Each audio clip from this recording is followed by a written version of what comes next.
With that, I'll take your questions. I've been given a list of people to call on here. Reuters, Jeff Mason. What concerns do you have about Vice President Harris's ability to beat Donald Trump if she were at the top of the ticket? Look, I wouldn't have picked Vice President Trump to be vice president, but I think she was not qualified to be president. So let's start there. Number one. The fact is that the consideration is that I think I'm the most qualified person to run for president. I beat him once, and I will beat him again. And you said you take a cognitive test every day in this job. Are you open to taking another physical or test before the election? Two things. One, I've taken 3 significant and intense neurological exams by a neurologist. In each case, as recently as February. And they say I'm in good shape, okay? Although I do have a little problem with my left foot because it's not as sensitive because I broke my foot and didn't wear the boot. But I'm good.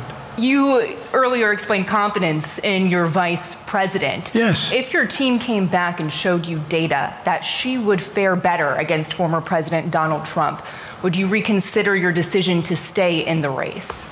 No, unless they came back and said, there's no way you can win. Me. No one's saying that. No poll says that.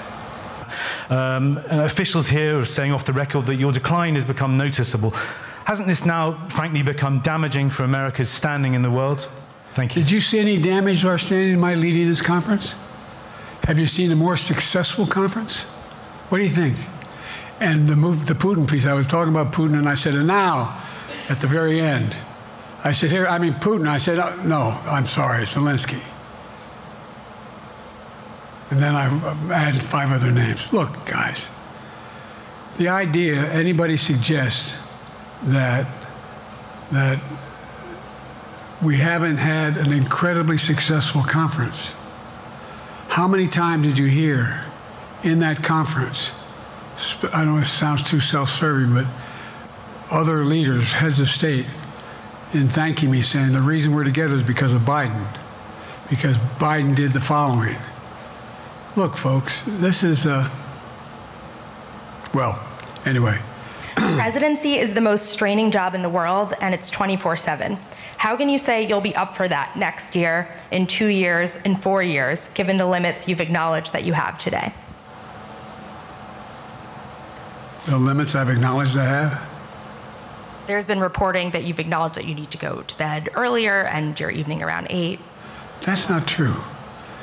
Look, what I said was, instead of my every day starting at 7 and going to bed at midnight, it'd be smarter for me to pace myself a little more. Earlier you misspoke in your opening answer. You referred to Vice President Harris as Vice President Trump. Right now, Donald Trump is using that to mock your age and your memory. How do you combat that criticism from tonight? Listen to him. This concludes tonight's press conference. Thank you, everybody. Thanks, everyone.